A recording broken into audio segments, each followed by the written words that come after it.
খেলারও লোক আছে নাকি এখানে? আরে ভাই খেলবেন কেমনে?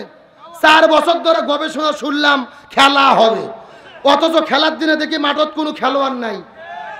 কোনো মাঠে দেখি কুকুর ঘুরতেছে, কোনো মাঠে দেখি এন্দুর ঘুরতেছে। আমার কথা বোঝা যায়, পরিবেশ যা চলতেছে ডাইরেক্ট কিন্তু বলা যাবে না। এইরকম একটা চাচা ফজর নামাজ পড়ার পরে চিন্তা করছে 8টার দিকে যেহেতু ভোট, আমি আর অজু নষ্ট করব না, এই ফজরের অজু দিয়ে 8টার দিকে যাই ভোট দেব। এই চিন্তা করে চাচা 8টার দিকে ভোট দিতে গেছে। চাচা যায় দেখে চাচা যাওয়ার আগে আর এক আল্লাহর ওলি এসে তাহাজ্জুদের নামাজ পড়ে দিয়ে গেছে। কথা কি বুঝেছেন? চাচা গেছে ফজরের অজু দিয়ে কাজ ছাড়তে, আর আল্লাহর ওলিরা আসে তাহাজ্জুদ পড়ে দিয়ে গেছে। চাচা মন খারাপ করে চলে যাচ্ছে। কিছুক্ষণ পর ছেলেবেলে আবার ডাকতে বলছে, এই চাচা শোনেন, বাড়িতে চাচিকে নিষেধ করবেন, চাচিও যেন না আসে, চাচির ভোটও দেওয়া হয়ে গেছে। তখন চাচা বলতেছে, কে বাবা, তোমার চাচি মরে গেছে 6 বছর আগে। জোরে বলেন, কয় বছর আগে? বলছে 6 বছর আগে তোমার চাচি মারা গেছে। আজকে কখন ভোট দিতে এসেছিল, আমাকে ডাক দিলে তো আমি একটু দেখা করতাম। এ কথা কি বোঝা যায়? রাগ করতেছেন মনে হয়। পরিবেশ যা চলতেছে ডাইরেক্ট বলা যাবে না। এই জন্য কি কোরআনের হক কথা বলা বাদ দেবো? আল্লাহ তাআলা বলছে, উদু ইলা সাবিলি রাব্বিকা বিল হিকমা। তোমরা যদি সরাসরি বলতে না পারো তাহলে একটু অ্যাঙ্গেল করো। জোরে বলেন, কি করো? সুতরাং আজকের আলোচনা কিছু হবে প্যান্ডেলে, আর কিছু মার হবে অ্যাঙ্গেলে। যা আছে কপালে হবে কাল সকালে। রাজি আছো মুসলমান? কারা কারা রাজি? দুটো হাত আল্লাহকে তুলে দেখান। লিল্লাহি তাকবীর। আজকের মাহফিল চলছে চলবে, তালসার মাহফিল কতক্ষণ চলবে? আবার সারা রাত। কে রে, এটা কি হুজুর মারা আওয়াজ নাকি? সারা রাত নয় ভাই, আলোচনা যেহেতু শুরু করেছি 12টা কাটাই বেজে গেছে। আর 10 মিনিট টাইম কি দেওয়া যাবে? জোরে বলেন, দেওয়া যাবে। তবে আমাকে একটা কথা দিতে হবে, একটা লোক ওঠা যাবে না। যে উঠবে তার হাত ধরে বসে দেবেন। রাজি আছেন ইনশাআল্লাহ? চলছে চলছে। তাহলে হযরত আব্দুল্লাহ ইবনে মুবারাকের মৃত্যুর পরে জানাজার মধ্যে লোকের উপস্থিতি কম না বেশি? আমার দিকে লক্ষ্য করেন। আব্দুল্লাহ ইবনে মুবারাকের জানাজা শেষ হয়ে গেল। ওই যেই দিন তার লাশটাকে কবরে দিয়েছে, তার বন্ধুর সঙ্গে রাতের বেলা স্বপ্নে দেখা। তার বন্ধু স্বপ্নের মধ্যে দেখতেছে যে তার বন্ধু আব্দুল্লাহ ইবনে মুবারাক জান্নাতের মধ্যে ঘুরে বেড়াচ্ছে। চিৎকার করে বলেন আল্লাহু আকবার। জোরে বলেন, কোথায় ঘুরতেছে? তখন তার বন্ধু বলতেছে, আব্দুল্লাহ ইবনে মুবারাক, আপনি তো জান্নাতের বাগানের মধ্যে ঘুরে বেড়াচ্ছেন, আপনার তো ভাগ্যটা খুবই ভালো, আপনি জান্নাত পেয়েছেন। কিন্তু আব্দুল্লাহ ইবনে মুবারাক বলতেছে, না, আমার মনটা খারাপ। মনটা কি? তখন তার বন্ধু বলতেছে, মন খারাপ হওয়ার কারণ কি? আব্দুল্লাহ ইবনে মুবারাক বলতেছে, আমি যতটুকু জান্নাত পেয়েছি, আমি যেদিন মৃত্যুবরণ করেছি, আমার গ্রামের আরো একটা লোক মৃত্যুবরণ করেছে, সে হলো কামার। জোরে বলেন, তার নাম কি? এই যে দা বানায়, বটি বানায়, কুড়োল বানায়, এদেরকে কি বলে? কামার। তখন আব্দুল্লাহ ইবনে মুবারাক বলতেছে, আমিও যেদিন মারা গিয়েছি, কামারও সেদিন মারা গিয়েছে, কিন্তু তুমি শুনলে অবাক হবে, আমি যতটুকু জান্নাত পেয়েছি তার চাইতে ডবল বড় জান্নাত পাইছে ওই কামারটা। চিৎকার করে বলেন তো দেখি আল্লাহু আকবার। এই জিনাদের মুসলমান গভীর মনোযোগ। আব্দুল্লাহ ইবনে মুবারাক এত বড় মানুষ হওয়ার পরে যতটুকু জান্নাত পাইলো, তার চাইতে বড় জান্নাত পাইলো একটা কামার। কথাগুলো সুন্দর করে বোঝার চেষ্টা করবেন। ওই লোকটার ঘুম ভেঙে গেল। ঘুম থেকে ওঠার পরে কামারের বাড়িতে চলে গেছে। যাওয়ার পরে কামারের বউয়ের সঙ্গে দেখা হলো। তার বউকে জিজ্ঞেস করে বলে, বলো তো দেখি তোমার স্বামী কেমন আমল করেছে, যে আমল করার কারণে আব্দুল্লাহ ইবনে মুবারাকের চাইতে বড় জান্নাত পাইলো। তার বিবি ডাক দিয়ে বলে, আমি আমার স্বামীর জীবনে তেমন কোন আমল দেখিনি, কিন্তু তার ভেতরে আমল দেখেছি 2টা। জোরে বলেন, কয়টা? আরো জোরে। আর কোন 2টা আমলের কারণে আব্দুল্লাহ ইবনে মুবারাকের চাইতে বড় জান্নাত পাইলো? জানার দরকার আছে না নাই? চলবে 5 মিনিট চলবে। কথা বলেন, চলবে। তাহলে আমি এই যে যারা দাঁড়িয়ে আছে বসন্ত দেখি, এই মাদ্রাসার ছেলেবেলে, এই পেছনের ছেলেবেলে বসন্ত দেখি, এই বসেন বসেন। এই জালালি, মদিনার গোলামি আমায় দইয়া আইয়া জালালি মোরে মদিনার গোলামি আমায় দইয়া মাশাআল্লাহ। হাই হাই কে রে তাইরির ভক্ত আছে নাকি? সরকার ডিজিটাল দেখ চলতেছে, ডিজিটাল ও আজও করা লাগবে ডিজিটাল। ওই হরিণ একটা বান্দা ছিল গাছেরই তলায়, ওই ওয়াজ করলে চলবে? তাহলে কোন দুইটা কারণে কামারটা বড় জান্নাত পাইলো, জানার দরকার আছে না নাই? আছে না নাই? একটা মিনিট টাইম একটু ওদেরকে দেই, মাইক্রোফোন চেঞ্জ করু, কি বলেন? রাজি আছেন? তবে এই সুযোগে কেউ যেন উঠে না যায়। সবাই দরুদ শরীফ পড়েন। আল্লাহুম্মা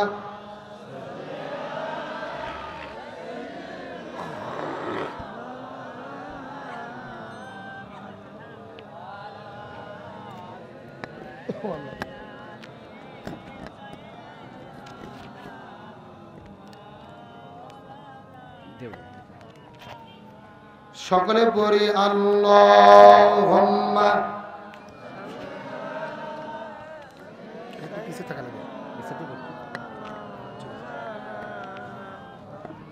ওয়া আলা আলি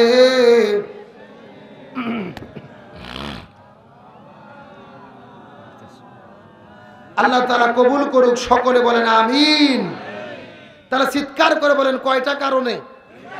এটা আমি অবশ্যই আপনাদেরকে বলবো, তবে এখন যদি অনুমতি দেন আমি মহিলাদের জন্য 2 মিনিট কিছু বলবো। বলার দরকার আছে না নাই? আমার প্রিয় বন্ধুগণ, মুসলমান ভাইরা গভীর মনোযোগ। আমার মা বোনদেরকে বলবো, ও মা বোনেরা, জানি না আপনাদের মধ্যে জীবনে কোনোদিন আর আসতে পারবো কি পারবো না, তবে একটা মেসেজ দেওয়ার পরে আপনাদের মধ্যে থেকে বিদায় নিয়ে চলে যাওয়ার চেষ্টা করব। কথাগুলো সুন্দর করে বোঝার চেষ্টা করবেন। আমার নবীজি এই মিরাজের রজনীতে সর্বপ্রথম চলে গেলেন জান্নাতের ভেতরে। জান্নাতটা পরিভ্রমণ করার পরে আমার নবীজি যখন জান্নামের মধ্যে চলে গেলেন, ওই জান্নামে যাওয়ার পরে, ওই জান্নামটা পরিভ্রমণ করার পরে এই পৃথিবীতে আসার পরে ফাতেমার সঙ্গে দেখা হলো। আমার নবী মন খারাপ করে ফাতেমার সঙ্গে বসে আছে। রাসূল বলে, ফাতেমা রে, আমার মনটা খারাপ করার কারণ হলো আমি জান্নামের ভেতরে দেখেছি, ওই জান্নামের ভেতরে অধিকাংশ মহিলারা জাহান্নামে যাবে। অধিকাংশ মহিলাগুলো যাবে কোথায়? আরো জোরে বলেন। এই কথা বলার পরে ফাতেমার মনটা খারাপ হয়ে গেল। বাবা, জান্নামের ভেতরে অধিকাংশ মহিলা কেন জান্নামের মধ্যে যাবে আপনার কাছে জানতে চাই। এমন সময় রাসূল ডাকতে বলে, ফাতেমা রে, অধিকাংশ মহিলা জান্নামের মধ্যে যাবে, এর পেছনে অনেকগুলো কারণ রয়েছে। তার ভেতরে প্রধানত কারণ হলো 2টা। জোরে বলেন কয়টা? আরো জোরে। ফাতেমা কান্না করতে করতে বাবার কাছে জিজ্ঞেস করে বলে, বাবা, কোন 2টা কারণের জন্য অধিকাংশ মহিলারা জান্নামের মধ্যে যাবে, দয়া করে বলেন তো দেখি। এমন সময় রাসূল লাগতে বলে, ফাতেমা রে, তার মধ্যে প্রথম নম্বর ওই প্রকার মহিলা, যেই মহিলাগুলো মাথার চুলগুলো বের করে, আজরা পাজরা বের করে বেপরদা অবস্থায় রাস্তাঘাটে ঘোরাফেরা করে, এই সমস্ত মহিলাগুলো জাহান্নামে যাবে। তার মানে বোঝা গেল বেপরদা নারী যারা জাহান্নামে যাবে, তারা শূন্যস্থান পূরণ। বোঝেন না? চিৎকার করে বলেন, বেপরদা নারী যারা। কে রে, পর্দার মিছিল করতেও কি ভয় লাগতেছে যে বইয়েরা রাগ করবে নাকি? চিৎকার করে বলেন, বেপরদা নারী যারা। এখন চিৎকার করে বলেন তো, আমাদের দেশের ভেতরে বেপরদা নারী আছে না নাই? আমি কি কিছু বলবো?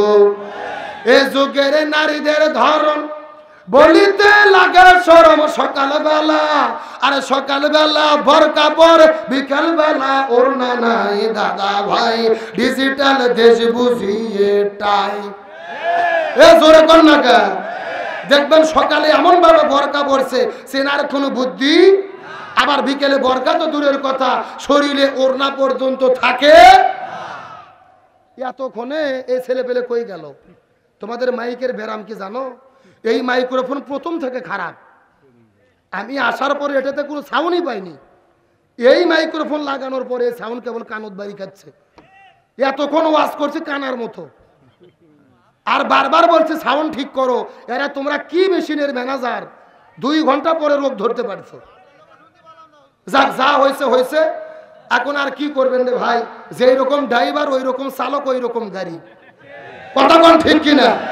এ মিনিট পাঁচে কি চলবে? চলবে। তাহলে বলেন এরকম বেপরদা নারী আছে না নাই? আমার দিকে তাকান, আমার দিকে তাকান। যারা যারা 2-4 জন পর্দা করে আমার দিকে তাকান, এরকম শুধু হাতের মধ্যে ওড়না নিয়ে পেঁচাইয়া পেঁচাইয়া পেঁচাইয়া এই যে গলার মধ্যে দিয়ে পেছন দিকে ফেলে দেয়, আছে না নাই? আচ্ছা বলেন তো, পেছনে ঢাকার কি কিছু আছে? এগুলো পর্দা নাকি বাটপারি? আরে নারী হলো ঘরের শোভা, স্বামীর সেবা করে। এখন উল্টো দেখি নারীরা সব স্বামী কি ধরে মারে। ঠিক? কারা কারা বইয়ের হাতে মার খাচ্ছেন হাত উঠান তো দেখি। এ উঠান উঠান, একজনও নাই, সব তো আল্লাহর ওলি বসে আছে। যদি এক চাচারে ওই যে পেছনে একজন হাত উঠেছে। আমার ভাইরা শোনেন শোনেন, শুধু একজন না, অধিকাংশ স্বামী দিনে কিংবা রাতে বইয়ের কাছে মার খাইয়ে বসে আছে, কিন্তু লজ্জাতে বলে না। কিন্তু আমাদের সমাজে যেরকম স্বামীকে মারা বউ আছে, একই রকম ভাবে বউকে মারা স্বামী আছে না নাই? এমনও স্বামী আছে বউ গরুর মতো পিটে। যারা বলেন কিসের মতো? হাতের মধ্যে একটা লাঠি নিয়ে বউ মারা শুরু করছে, বলছে তুই আব্বা না বলা পর্যন্ত তোর মায়ের বন্ধ হবে না। বউ মার সহ্য করতে না পারে বলছে আব্বা। পরের দিন ওই শয়তান হুজুর ফোন দিয়ে বলতেছে, হুজুর বউ তো আব্বা বলছে, ফতুয়া কি? আমি বললাম ফতুয়া পরে, আগে তোর বাটাম ফাটান লাগবে। এই কথা কর না কা? তার কারণ বলেন তো দেখি, বউ কি মারা যাবে? হ্যাঁ, কে বলে মারা যাবে না? বউকে কখন কখন মারা যাবে আমি কি হাদিস থেকে বলবো? আমার দিকে তাকান। বউ যদি শরীয়ত বিরোধী কাজ করে, ইসলাম বিরোধী কাজ করে, জিনা ব্যভিচার করে, তখন বউকে মারা যাবে। এখন মারবেন কোথায় কোথায়? আমার দিকে তাকান। মাথা বাপ, মুখ বাপ, পেট বাপ, পিঠ বাপ, কোমর বাপ, মাজা বাপ, হাঁটুর থেকে শুরু করে নিচ পর্যন্ত। কথা কি বুঝেছেন? আর যেই ব্যাত দিয়ে মারবেন, এই ব্যাতের পরিমাপ হবে 1 বিঘের অর্ধেক, মানে হলো 1 মুষ্টি। আমি এই ওয়াজ গত বছরে গাইবান্ধা জেলাত করেছি। একটা যুবক বলতেছে, হুজুর 1 মুষ্টি ধরবো কি আর মারবো কি? তখন আর একজন বলতেছে, হুজুর ধরার পরে যদি কোনো মতো মাথা বার হয়ে থাকে, ওই মাথা দিয়ে ভূত দেবো হুজুর। এইরকম বাটপার আছে না নাই? ও তাও বউ মারবে। এখন বলেন তো, বউ মারলে কি বউ ঠিক হবে? না, রসুল বলেছেন মহিলাদের সৃষ্টি করা হয়েছে বাম পা জোরের বাঁকা হাড় দিয়ে। জোরে বলেন কি হাড়? এখন বাঁকা হাড় যদি হাতুড়ে মারে সোজা করতে চান, সোজা হবে? ভেঙে মচকে যাবে। এই জন্য বউদেরকে মারে নয়, বউদেরকে ভালোবাসা দিয়ে সোনা ময়না কলজে টিয়ে পাখি বলে আপন করতে হবে। জোরে কোন সুবহানাল্লাহ। মেয়ে মানুষ যা খুশি হয়েছে ভাই, যেই রকম হুজুরেরই তো দরকার। তাহলে চিৎকার করে বলেন বেপরদা নারী যারা, আরো জোরে বলেন বেপরদা নারী যারা। এখন জোরে বলেন তো দেখি, চিৎকার করে পর্দার দরকার আছে না নাই? কিন্তু আমাদের দেশের মা বোনেরা কি পর্দা করে? আরে দিনে ঝিনাইদহের মুসলমান লক্ষ্য করেন, কি বলবো আপনাদের দুঃখের কথা। বর্তমানে সোশ্যাল মিডিয়াতে তুমুল একেবারে সমালোচনা চলতেছে, তোলপাড় চলতেছে। এই বাংলাদেশের মুস্তাক নামে একটা চাচা, বয়স হলো 60 বছর, বিয়ে করছে 18 বছরের যুবতী সুন্দরী মেয়েকে। চাচার বয়স কত বছর? 60 বছর। আর ওই মেয়ের বয়স হলো 18 বছর। এটা নিয়ে তুমুল সমালোচনা, পক্ষে বিপক্ষে ঝড়। আমি প্রথম দিকে বক্তব্য দিয়েছি না, 60 বছরের বৃদ্ধ যদি 18 বছরের মেয়েকে বিয়ে করতে চায়, এটা শরীয়তের কোনো বাধা, এমনকি বাংলাদেশের আইনেও কোনো বাধা। কিন্তু গতকালকে এই মুস্তাক এবং তার স্ত্রী, এরা আবার বিয়ে করার পরে তাদের প্রেম কাহিনী নিয়ে, জীবনের ঘটনা নিয়ে একটা বই লিখেছে। এই বইটাকে তারা বই মেলাতে প্রকাশ করেছে। এখন সেই জায়গায় গিয়ে তারা নায়ক নায়িকা সাজে শোডাউন দেয়। হাজার হাজার যুবকেরা তাদের বই কেনে, তাদের সঙ্গে সেলফি তোলে। এমনকি গতকালকে যুবকেরা তাদের প্রতি একেবারে বিরক্ত হয়ে তাদেরকে ভুয়া ভুয়া স্লোগান বলে ওই মেলা থেকে তাড়িয়ে দিয়েছে। এখন এটার বিষয়ে অনেকেই পক্ষে বিপক্ষে কথা বলতেছে। আমি প্রথমে এই বিষয়ে একদিন মাহফিলে আলোচনা করেছিলাম। এমনকি এই বিয়ের পক্ষে কথা বলার কারণে এই মুস্তাক সাহেব তিনি নিজেই আমাকে ফোন করেছিল, হোয়াটসঅ্যাপে ফোন করে আমাকে ধন্যবাদ দিয়েছে, হুজুর আপনি আমাদের বিয়ের পক্ষে কথা বলেছেন। তবে আজকের মাধ্যমে, এই আলোচনার মাধ্যমে জাতির কাছে প্রকাশ করতে চাই, নিঃসন্দেহে বয়স যতই হোক না কেন, ছেলে মেয়ের মতামতের ভিত্তিতে যদি বিবাহ হয়, ওই বিয়েতে কোনো বাধা, শরীয়তে কোনো বাধা। রসুল বিয়ে করেছিল 40 বছর বয়সে, 25 বছর বয়সে। তখন খাদিজার বয়স কত ছিল? 40 বছর। আবার রসুলের বয়স ছিল 50 বছর, 45 বছর। আয়েশা সিদ্দিকার বয়স কত ছিল? মাত্র 9 বছরে বিয়ে হয়েছে, 13 বছর রসুলের ঘরে গেছে। তার মানে বোঝা গেল বয়সের ক্ষেত্রে শরীয়তে কোনো বাধা। কিন্তু বাধাটা কোথায়? এই যে মুস্তাক সাহেব বিয়ে করেছে 18 বছরের মেয়েকে, ও মেয়েকে বিয়ে করেছে ভালো, তোমার বাড়িতে রাখো, পর্দার মধ্যে রাখো, সংসার করো। কিন্তু সে তা না করে সোশ্যাল মিডিয়াতে ভাইরাল হওয়ার ধান্দায় এক যাই এই টেলিভিশনে, আর একদিন যাই ওই মিডিয়াতে।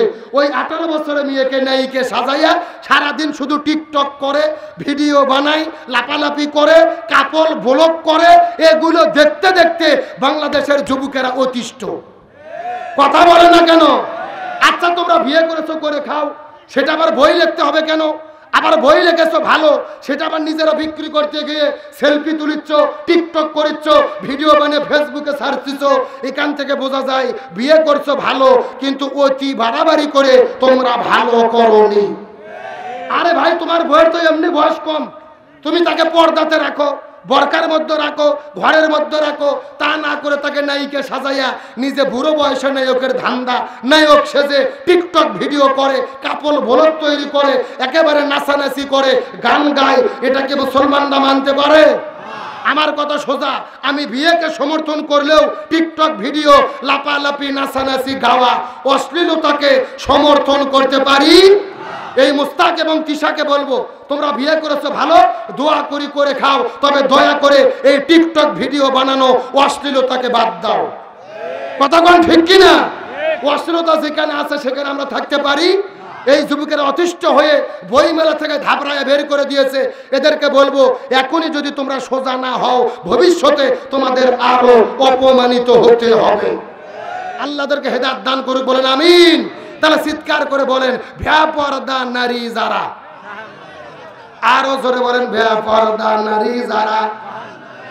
আমার প্রিয় বন্ধুগণ, মুসলমান ভাইরা, গভীর মনোযোগ।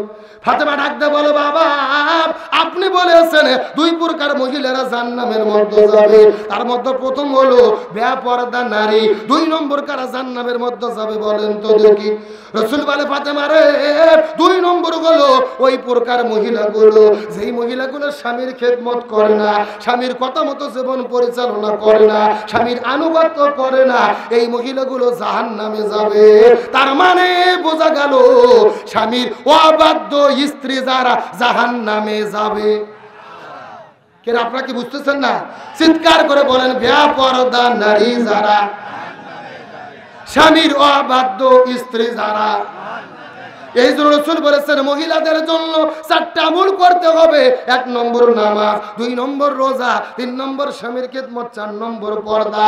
এই 4টা আমল যদি কোনো মহিলা করতে পারে, আল্লাহ তাদের জন্য 8টা জান্নাতের দরজা খুলবে।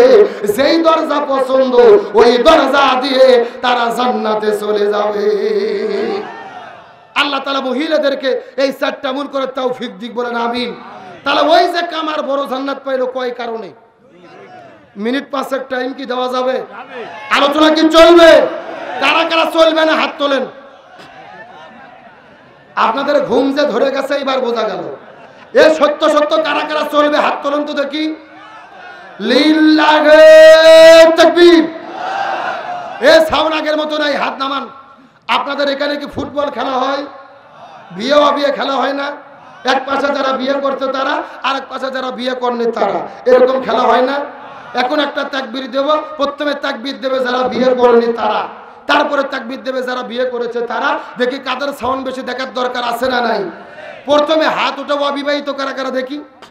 যারা যারা বিয়ে করেনি অবিবাহিত কারা কারা হাত উঠাও। জি হ্যাঁ, অবিবাহিতর হাত উঠাও ওর দিকে। লিল্লাহি তাকবীর, হাত নামাও। এখন যারা যারা বিয়ে করছেন বাবা, যারা মুরব্বীরা, সবাই হাত উঠান তো দেখি। লিল্লাহি তাকবীর। কি আশিক সাহেব, সাউন্ড কোনটা বেশি? বিয়ে করছো তুমি এই জন্য বলতেছো নাকি? আসলে বিয়েলাদের সাউন্ড বেশি হওয়ার কারণ হলো বিয়েলাদের সংখ্যা বেশি। জোরে বলেন কি বেশি? এখন বিয়ে ও বিয়ে সবাই মিলে 60-এ যদি একটা তাকবীর দেই সাউন্ড কম হবে না বেশি হবে? সবাই মিলে এমন একটা তাকবীর দেব আশেপাশে কোনো সার পোকা তেলা পোকা ওই পোকা ইসলাম বিদ্বেষী শক্তি যদি থাকে ওদের অন্তর যেন কাঁপনি সৃষ্টি হয়। রাজি আছেন? দেখি সবাই টান টান হাত তুলতে, দেখি সবাই হাতগুলো একটু নাড়াচাড়া করেন, নাড়াচাড়া করেন। আলহামদুলিল্লাহ করেন, হাতগুলো মুষ্টি করেন, মুষ্টি একটু মুষ্টি করেন। দেখেন লিল্লাহে তাকবীর, আল কোরআনের আলো, আল হাদিসের আলো, দুনিয়ার মুসলিম ইসলামের শত্রুরা কোরআন আছে যেখানে, হাদিস আছে যেখানে,